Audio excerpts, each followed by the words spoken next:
Kana Rabbi wajjin garaa keessan aannan baasuudhaaf waadaagallee waadaa waaqalafaati. Waadaa isinii galle kunoo isinis warri biraatis waadaa keenya kana waa akka dhiigne adaraa isinii jennaa warri ala jiranis akka jalaa dhiigne ijoolleen keenyas adaraa waamicha keenya kana nu kabajanii akka nu galtanii waadaadhaa waan hundaa isinii guutuudhaa mootummaa wajjin hojjechuudhaa waadaa isinii senne waadaa waaqalafaati.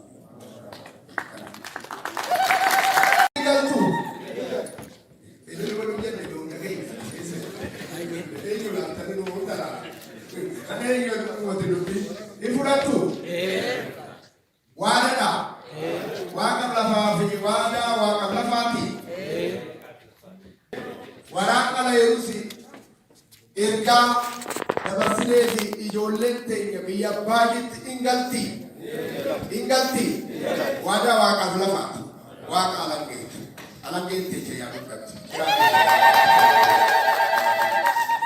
Egaa walitti gallaa ulfaataa. Akkam bultan. Yoo horii qalanu ta'e binnee qalla. Ararabni suni hayyuun maltee namatu qalama yoo jedhe ana qalaati dhiigna kiyyaan nagaa godha.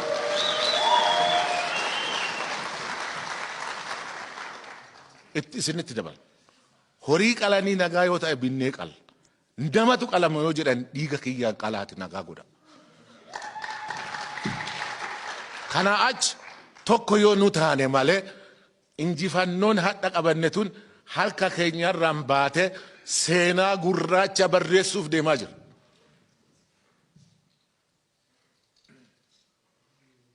Oromoof seenaa barreessaa badaa gurraacha barreessuuf deemaa jira.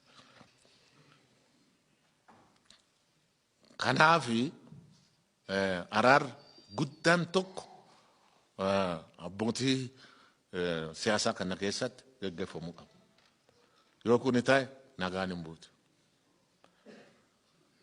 Yeroo gabaabaaf caffeen kun aangoo kan qabu hunduma gidduu galee ka isaanii fuudhee araarsu koree tokko dhaabee hadha murtii tokko ogeessota keessa kan qabu abbootii seera keessa kan qabu dippiloomaatota seera kan qabu koree tokko ijaartanii seera irratti tumtanii akka baatan kabajaan isin gaafadhaa. Wanna hunduma keessaan boochiseef dhiifama na godhaa anillee boo'etaan isin boochise